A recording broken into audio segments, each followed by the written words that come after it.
that you were going to get to figure into things this season on a fairly significant basis? Yes, sir. In terms of my rise, I would say, I guess this spring is when I felt like I had the best opportunity. Ever since I got here, I've been wanting to contribute. But I would say this spring. Hey, Dan, two questions from me. Number one, how did you make your way to Georgia in terms of deciding to go there to just go to college or play or whatever? And then secondly, what happened on that punt block against Arkansas? Can you take me through that play, please? Yes, sir. So coming out of high school, I had a really good senior season. Before that, I didn't really get many looks or offers, but I had some smaller offers my senior year from the schools like Mercer and Air Force. They came late, but I reached out to Coach Warren, and he offered me a preferred walk-on spot here, and UGA is where I've always wanted to come, so I couldn't pass that up. And in terms of the block punt, it was something that we worked all week, during practice. I feel like that's what really led us to be able to block that punt. But we had two shots at it, really, and we were able to execute on the second try, thankfully. Let's go to Jake Rowe and then Seth Emerson.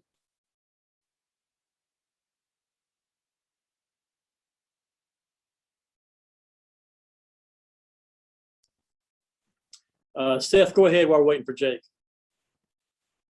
Jake's killing me here. Dan, you're out there playing significant snaps, meaningful snaps for the number one team. And how do you reflect on where you were this time last year, walking on? Is it surreal? Has it kind of hit you what's happening to you? Yes, sir. Well, like I mentioned earlier, the first day I got here, my goal was to contribute, no matter what my role was. And right now, it's a blessing to be out there playing with the guys. Like I said, I've always wanted to play here. And, I think practice is where I really gain the most confidence, and I know that I can get the job done. So, in terms of a surreal experience, it's an amazing experience, and I'm really thankful for it, but I feel like I'm ready to play. So, Jake Rowe, are you with us? I am, yeah. Dan, what were your opportunities coming out of high school, as far as scholarship, preferred walk-on? What did you have a chance to do other than come to Georgia? Yes, sir. So, like I said, I had a good senior season, and a lot of my opportunities came real late, including Georgia. So, what I was really considering was Air Force, and I was offered a full scholarship there. I think it was in January, so after my senior season. And, Mercer offered partial scholarships, and I think Lenore Ryan, the Division II school, also offered, partial scholarships.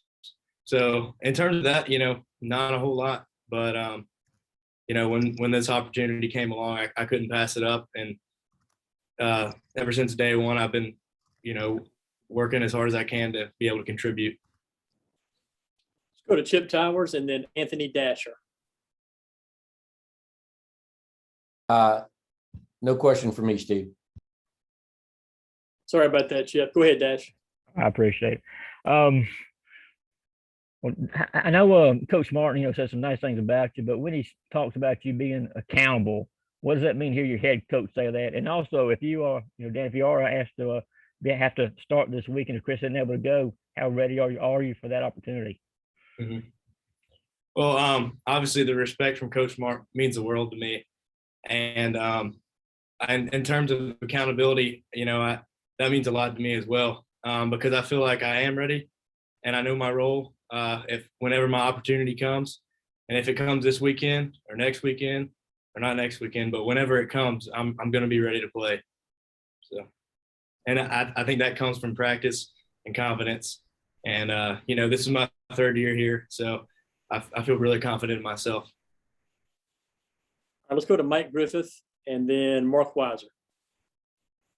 Dan, I got to ask you, being in the open field with Darnell Washington, man, I mean, this guy at 280, and you were the one that got in front of that train. What went through your mind? I mean, I haven't seen anybody else try to take him on like that. And what was the after effects of that? Yeah, so me and Darnell cut up about that one all the time. He continues to remind me of that when he sees me. But in terms of that, I guess I was hoping I would have hit him before he turned around. But and what I should have done is kept my head up, obviously, and ran through. But he's an incredible player. One of the best tight ends, in the whole nation. And when it comes to big people like that, you just got to keep your head up and wrap your feet and wrap up and run your feet. So I go against him every day at practice, and I'm really thankful for that. And next time, every time I get a chance to tackle him, I make sure that never happens again. Hey, Dan, excuse me. Obviously, you've had an eventful last 6 months. What stands out for you in terms of, things you've done? And have you had any moments where, you kind of took a moment to say, wow, I'm really kind of living the dream? Yes, sir. Like you said, it's been an incredible last 6 months for me. But I've really been focusing on my faith and what God has done for me so far to bring me to this point. Because without him, I know I wouldn't be playing the game at all, much less be at the University of Georgia. And I'm just really thankful to be where I'm at right now, because like I said, every gift that I have comes from him. And that's all I have to say really about that.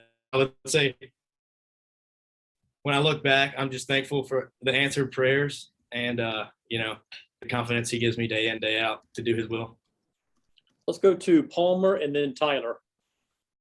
Yeah, Dan, Coach Smart has talked about how you continued to move up the depth chart with the mass exodus to the NFL and transfer portal, and then your performance this spring. How much did you see that exodus as an opportunity for you to show out in the spring? And then, what did you feel like you did so well in the spring to earn the opportunity to be in the position you are now? Yes, sir. Well, in terms of people leaving, I really didn't, think much about it. We lost some friends, and I still stay connected with to this day. But I just tried to keep my head down and get focused on myself every single day, and just find small ways to improve whatever it was. Even in the spring, even when we weren't practicing on days, in the weight room, just trying to think, what can I do to be ready when my time does come? So. Hey, Coach Morton always puts your name at the top of the list for hardest workers on the team. Can you just talk a little bit about how difficult it may have been to do that when you were lower on the depth chart? Well, I guess hard work is something that I've valued since my childhood, really, and especially throughout high school. And my parents, my grandparents, and my family has always preached to me, and all my former coaches stress, the importance of hard work. Because I've always heard that hard work beats talent when talent doesn't work hard.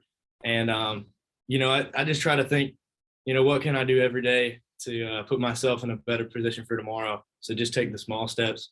And every opportunity I'm blessed with, I just want to be thankful for. So I don't want to take anything for granted and not work hard. So. All right, let's go to Davis and then Ryan. Dan, has life changed for you at all off the field? Are you getting more recognition in class or on social media or anything like that? Oh, no, I wouldn't say life has really changed for me. I try not to focus on, too much of the social media or anything like that. I just try to lock into, who we're playing that week and then who we got the next week right after that game's over. So in terms of off the field, I've received a lot of support from a lot of close people, but that I'm really thankful for. But no, nothing's changed here. Just got to keep my head down and keep working. So.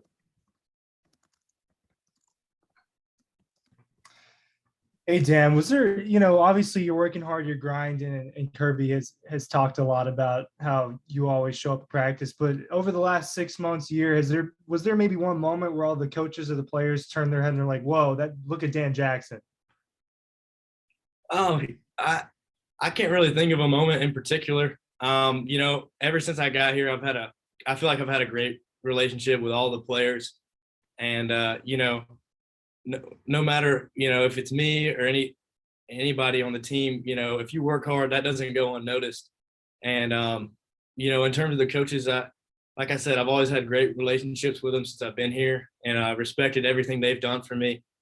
So no, I can't think of anything in particular, but. Okay, Dan, good job tonight. Thanks for your time, and we'll see you next time. Yes, sir. Thank y'all.